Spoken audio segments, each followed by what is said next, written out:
Hello sir, నమస్తే sir. నమస్తే అండి. సార్ మీ పేరు ఏం చేస్తారు? సతీష్ పంతులు అండి.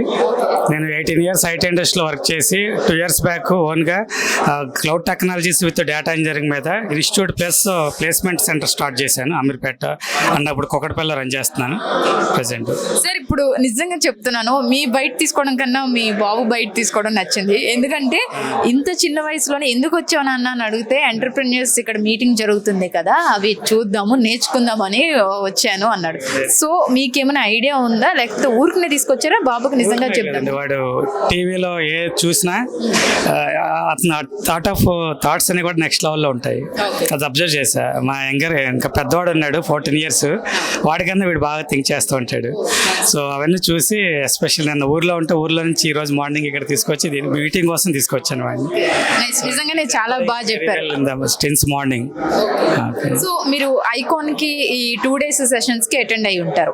మీరు ఐకాన్ కి వచ్చిన తర్వాత ఈ సమ్మిట్ మీటింగ్ అయిన తర్వాత మీకు ఎలా అనిపించింది? అంటే యూస్ఫుల్ అందరికి, మీకు కానీ బిజినెస్ మ్యాన్స్ కానీ ఇప్పుడు ప్రెసెంట్ బిజినెస్ మ్యాన్స్ కానీ లేకపోతే అప్కమింగ్ వాళ్ళకి కానీ యూజ్ అవుతుంది అంటారా? ఇది 100% అండి. ఎస్పెషల్ ఇప్పుడు బిజినెస్ చేసేవాళ్ళు ఇక్కడ రావాల్సిన అవసరం లేదు. బిజినెస్ చేద్దామన్న థాట్ ఉన్న వాళ్ళు వచ్చిన ఇక్కడికి ఇక్కడ నెంబర్ ఆఫ్ ఎంటర్ప్రెన్యూర్స్ ఉన్నారు. వాళ్ళ వే ఆఫ్ టాకింగ్, వాళ్ళ బిహేవియర్, వాళ్ళు మాట్లాడిన స్పీచెస్ ఇవన్నీ వింటే ఎలా బిజినెస్లోకి ఎంటర్ అవ్వాలనేది ఈజీగా ఒక ఐడియా వస్తుంది. ఆల్రెడీ బిజినెస్లో ఉన్న వాళ్ళు నాలాంటి వాళ్ళకి just started 1.5 years back as a small institute, but నా my thought process changing now. I want to do much bigger. ఈ మీటింగ్ వచ్చిన తర్వాత మీ థాట్ తర్వాత and January 4th APTA meeting కూడా జరిగింది. అక్కడికి వెళ్ళినప్పుడు ఒక కైండ్ ఆఫ్ ఎక్స్పీరియన్స్ వచ్చింది. ఇప్పుడు ఇక్కడికి వచ్చాక ఇంకా బెటర్ ఎక్స్పీరియన్స్ వచ్చింది. సో ఓకే, మీరు ఆల్రెడీ స్టార్ట్ చేసి ఒక 1.5 year అయింది బిజినెస్ అంటున్నారు. ఈ 1.5 year లోనే మీరు ఎన్నో కన్నా చూసుంటారు. I mean up and downs, లేకపోతే ఎలా ముందుకు వెళ్ళాలని థాట్ ప్రాసెస్ చేంజ్ చేసుకున్నారు. ఇప్పుడు ఎవరైతే రావాలనుకుంటున్నారో, బిజినెస్ పెడదాం అనుకుంటున్నారో వాళ్ళకి మీ పర్సనల్గా మీరు ఏం చెప్తారు?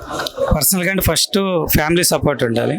First thing. సెకండ్ థింగ్, కొంత ఇన్వెస్ట్మెంట్ పక్కన రెడీ చేసి పెట్టుకోవాలి. కంప్లీట్గా 100% అప్పు చేసి చేయడం అనేది రాంగ్. 2 అండి. థర్డ్, ఏ బిజినెస్ అయితే స్టార్ట్ చేద్దాం అనుకుంటున్నారో దాని మీద కంప్లీట్ అవగాహన ఉండాలి. ఈ 3 ఉండి కొంచెం ధైర్యం ఉండాలి. ఉంటే చాలండి, సక్సెస్ అవుతుంది.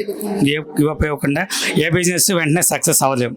నేను లాస్ట్ 12 yearsలో 4 బిజినెస్లు ఫెయిల్ అయ్యాను. Along with software job I had tried 4 businesses. 4 complete fail. కానీ చాలా నాలెడ్జ్ వచ్చింది, చాలా నేర్చుకున్నా. దానివల్ల ఇప్పుడు ఈ కరెంట్ నేను చేసే ఈ ట్రైనింగ్ బిజినెస్ నాకు ఇష్టమైంది, నా కంట్రోల్లో ఉండేది. ప్లస్ ప్రజెంట్ స్టార్టింగ్లో పార్ట్నర్షిప్స్ ఉండటం వల్ల నేను ఫెయిల్ అయ్యాను ఇంతకుముందు. ఇప్పుడు పార్ట్నర్షిప్స్ లేకుండా ఎలోన్గా నేను స్టార్ట్ చేశాను. అంటే ఇప్పుడు మీరు అన్నారు కదా పార్ట్నర్షిప్ ఉండడం వల్ల నేను ఫెయిల్ అయ్యాను. మరి ఇప్పుడు అప్కమింగ్స్కి మీరు ఏం చెప్తారు? అంటే పార్ట్నర్షిప్ పెడితేనే ఇలా ఫెయిల్ అవుతుంది, సో మీరు ఓన్గా స్టార్ట్ చేయండి అని చెప్తారా? మీ పర్సనల్గా మీరు బిజినెస్ మీద మన కంట్రోల్ ఉండేలా చూసుకోవాలి. పార్ట్నర్షిప్ అన్నా మీరు జాబ్ చేసుకుంటే ఏదో మీ దగ్గర 10 lakhs ఇన్వెస్ట్ చేసి మీ పని చూసుకుంటే అది వేస్ట్. సో బిజినెస్ మీద మన కంట్రోల్ ఉండాలి. లేదంటే ఓన్గా స్టార్ట్ చేసుకోండి. ఒక లెవెల్కి వెళ్ళిన తర్వాత అప్పుడు పార్ట్నర్స్ని ఇన్వైట్ చేయొచ్చు, ఇన్వెస్టర్ని ఇన్వైట్ చేయొచ్చు. సో మన కంట్రోల్ రాకుండా వేరే వాళ్ళకి ఇవ్వకూడదు అనేది నా ఉద్దేశం. నేను అబ్జర్వ్. సో బిజినెస్ స్టార్ట్ చేసే వాళ్ళకి మెయిన్గా ఉండాల్సిన థాట్ ప్రాసెస్ ఏంటి? వాళ్ళు తీసుకోవాల్సిన స్టెప్స్ ఏంటి? కంప్లీట్ పాజిటివ్ మైండ్ సెట్ ఉండాలి. 100%. అది వింటేనే చూస్తేనే రాదు, ఎక్స్పీరియన్స్ రావాలి. ప్లస్ చాలా బుక్స్ చదవాలి. నేను పవన్ కళ్యాణ్ గారి నుంచి తీసుకున్న ఈ ఇన్పుట్, ఎక్కువ బుక్స్ చదివితే మైండ్ స్ట్రాంగ్గా ఉంటుంది. చాలా పాజిటివ్గా థింక్ చేయగలుగుతాము.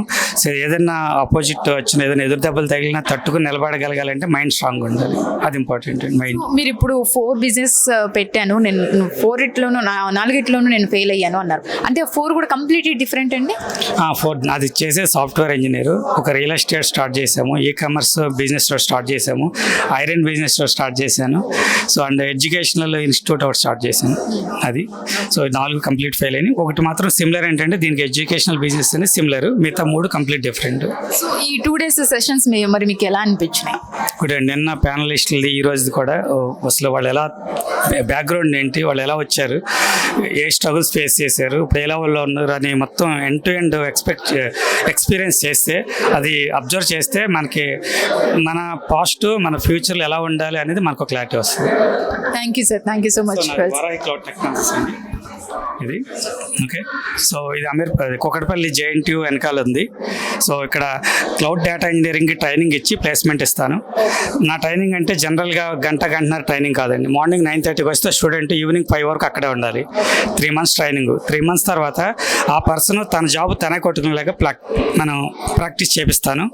సో ప్రాక్సీలు అలాంటివి అన్నిట్లు అవాయిడ్ చేసి ఎవరికి వాళ్ళు ఓన్గా స్కిల్ నేర్చుకుని జాబ్ కొట్టుకోవాలనే దానికి నేను 100% సపోర్ట్ ఇస్తున్నాను. సో ఐకాన్ నుంచి ఎవరిని వచ్చినా సరే వాళ్ళకి కంపల్సరీగా డిస్కౌంట్ ఉంటుంది and at the same time preference కూడా ఉంటుంది. వారాహి క్లౌడ్ టెక్నాలజీస్ అండి. ఓకే, JNTU దగ్గర ఉంది. Thank you.